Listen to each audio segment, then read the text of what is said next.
Hey golf fans, welcome to another episode of Up and Down, where we take a look at what's trending up and what's trending down in the game of golf. Trending up, Mr. Relatable, Hideki Matsuyama, winner of the 85th Masters.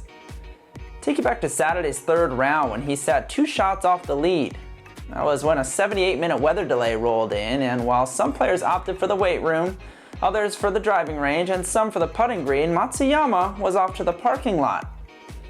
He would spend the duration of the delay in his car playing video games on his phone, and that tactic proved to work just fine.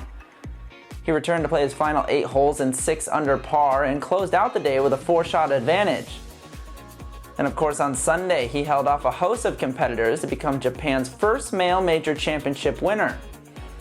From there, one might expect him to jet off in lavish fashion. Well, that was not the case. He was spotted at the Atlanta airport at 6:45 the next morning on a connecting flight to Chicago.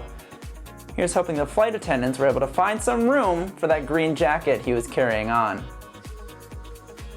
Also trending up, the man who nearly found himself in a playoff with Matsuyama, Zalatoris. Stick with me on this one. Just over 2 years ago, he came up 2 strokes shy at the Korn Ferry Tour's first stage of qualifying school. After eventually finding his way onto the Korn Ferry Tour, he would conclude the 2020 season inside the top 5 on the 2020 regular season points list. With no local qualifying at the US Open that year, that earned him a spot in the field at Winged Foot, where he would finish in a tie for 6th. That finish earned him a spot in the following week's event, the Corrales Punta Cana Club and Resort Championship, where he would finish in a tie for 8th. That led to a sponsor's exemption at the next tour event in Vegas. He would finish tied for 5th there, earning him special temporary status. Zalatoris would continue to rack up strong finishes, ultimately jumping inside the top 50 of the official World Golf Rankings, and that brought him to Augusta. He would ultimately come up 1 stroke short of Matsuyama's winning total, finishing solo 2nd and jumping all the way up to 27th in the official World Golf Rankings. The moral of the story is, while you might have to scroll to the bottom of the alphabetical tee sheet, Zalatoris is going to be on the top of a lot of people's lists of players to watch next year at the Masters. Trending down, Billy Horschel's weekend at Azalea. The picturesque par 5 13th historically plays as one of the easier holes of the week, but that would not be the case for Horschel. He went viral on Saturday, sliding down a bank into a tributary of Rays Creek, but would get the last laugh on that day, ultimately saving par. He would not be so lucky the following day as he tugged his 3-wood into the creek and ultimately walked away with a triple bogey 8.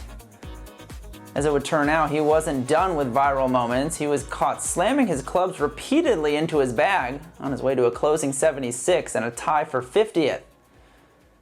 Just 2 weeks removed from winning the WGC Dell Match play, Horschel proved to be no match at all for Augusta and would issue an apology earlier this week for his conduct to Augusta National and its members. We wrap things up this week with one more item out of Augusta, and that's the ace made by Canadian Corey Connors at the par 3 6th hole during Saturday's 3rd round.